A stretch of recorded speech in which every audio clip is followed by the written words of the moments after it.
Hello दोस्तों, आज के इस वीडियो में जानेंगे कि सबमर्सिबल स्टार्टर का फुल कनेक्शन कैसे करते हैं। तो दोस्तों बने रहिए हमारे साथ इस वीडियो में। तो आ जाते हैं अपने स्क्रीन पे।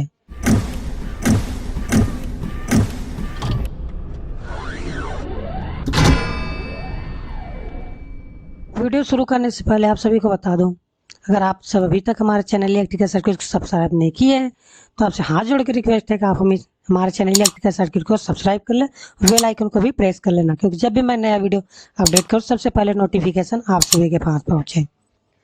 तो हम यहाँ पे जान लेते हैं क्या क्या इक्विपमेंट लगा के हम सबमर्सिबल स्टार्टर का कनेक्शन करते हैं। तो सबसे पहले हमने यहाँ पे ले रखा है ampere meter, volt meter, starting capacitor. Starting capacitor हमारा रेटिंग है दोस्तों 80 से 100 माइक्रोफैरड। और यहाँ पर हमने ले रखा रनिंग कैपेसिटर। रनिंग कैपेसिटर जो हमारा है 36 MFD यानी कि 36 माइक्रोफैरड।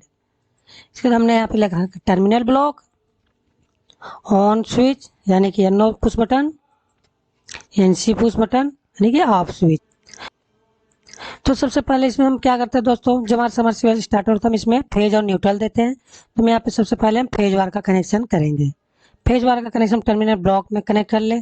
टर्मिनल ब्लॉक से हम जो आउटपुट निकलेगा उसको ले जाके अपने NC पुश बटन में कनेक्शन दे देंगे। इस बार जो NC पुश बटन के दूसरे सिरे से निकलेगा उसको ले जाकर अपने हम एम्पियर मीटर में कनेक्ट कर देते हैं। एम्पियर मीटर से दोस्तों एक लूप निकाल के ले जाकर अपने वोल्ट मीटर में कनेक्ट कर लेते हैं।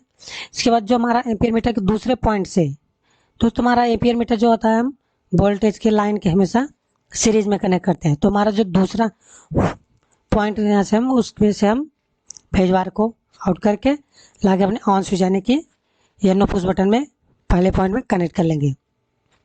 अब यहाँ से हम एक NO स्विच के पहले पॉइंट से ही एक लूप उठा लेते हैं।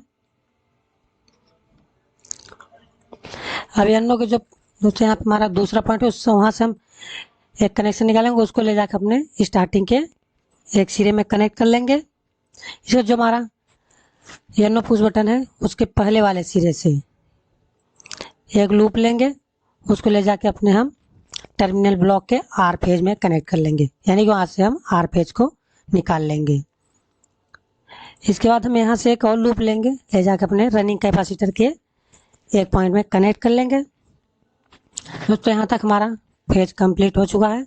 इसका हम जब हमारा कैपेसिटर यानी कि रनिंग कैपेसिटर और स्टार्टिंग कैपेसिटर का एक एक पॉइंट बचा है उसको हम आपस में शॉर्ट कर देते हैं। शॉर्ट करने के बाद दोस्तों जो हमारा दोनों आर का एक बचेगा उसको हम लाके अपने टर्मिनल ब्लॉक में कनेक्ट कर लेंगे। टर्मिनल जो हमारे दोस्तों कैपेसिटर के दोनों आर हो तो उसको हम वाई फेज बना लेते हैं, जैसा आपको वीडियो में दिख रहा है। इसके बाद जैसे हमारा फेज वार कनेक्शन पूरा हो चुका तब हम यहाँ पे न्यूट्रल भी कनेक्ट कर लेते हैं।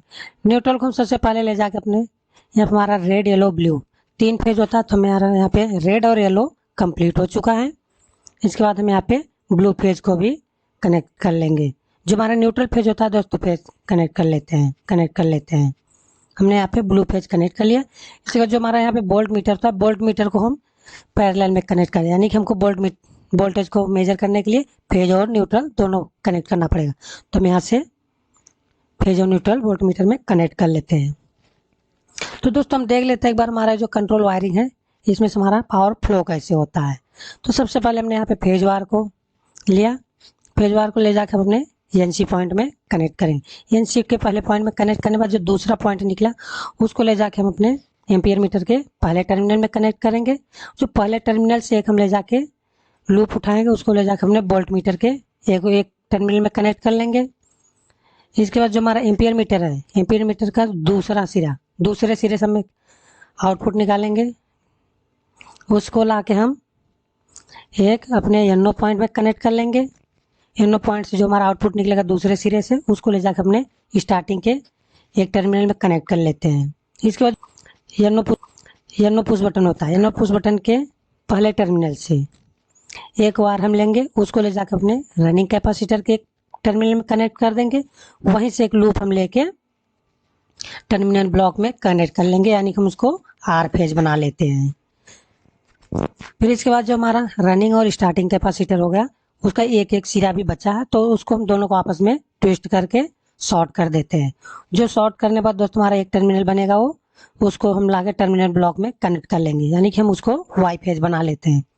इसके बाद जो हमारा बचेगा बी फेज, हम मोटर में दोस्तों आप देखते हैं 3 फेज होता है कनेक्ट, रेड येलो ब्लू, यानी कि 3 वायर होता है, रेड येलो ब्लू। अब हम यहाँ से अपने मोटर को कनेक्ट करते हैं।